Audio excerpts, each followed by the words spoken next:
আলহামদুলিল্লাহ, আজকে আমাদের এই সমাবেশ মূলত সকল জাতি ধর্ম নির্বিশেষে সবাই যেন ভোটের অধিকার পায়, সবাই যেন ভোটে স্বাভাবিকভাবে ভোট দিতে পারে, সেই অধিকার আদায়ের জন্যই আজকের এই সমাবেশ।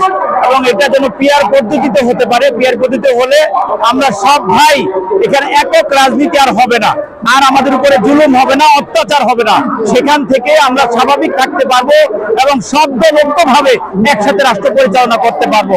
অতএব আমরা এই সমাবেশ থেকে আমরা এটাই নিতে চাই, সেটা হলো যে আমরা যেন সব ভাই কাঁধে কাঁধ মিলিয়ে সামনের নির্বাচনকে যেন সুন্দরভাবে বাংলাদেশকে একটা সুন্দর রাজনীতি হিসাবে আমরা বাংলাদেশকে সুন্দরভাবে সাজাতে চাই।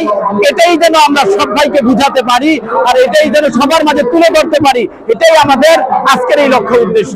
আমাদের ইসলামী আন্দোলনের মূল উদ্দেশ্য হচ্ছে বাংলাদেশে একটি ন্যায্য রাষ্ট্র হিসাবে যেন প্রতিষ্ঠিত হয়, সবাই যেন সবার অধিকার যেন ফিরে পেতে পারে। এই জন্য বাংলাদেশে ইসলামী আন্দোলনই পারে একমাত্র এই বাংলাদেশে ন্যায্য অধিকার এবং ন্যায্য রাষ্ট্র প্রতিষ্ঠা করার জন্য। আর এই ন্যায্য অধিকার ন্যায্য রাষ্ট্র প্রতিষ্ঠা করার জন্য সারা বাংলাদেশে ঘরে ঘরে ইসলামী আন্দোলনকে আমরা সর্বোচ্চ প্রচার করার জন্য আপ্রাণ চেষ্টা করে যাচ্ছি ইনশাআল্লাহ। মুন্সিগঞ্জ জেলা থেকে আমি ইসলামী যুব আন্দোলন বাংলাদেশ মুন্সিগঞ্জ জেলা শাখার সভাপতি হিসেবে আছি।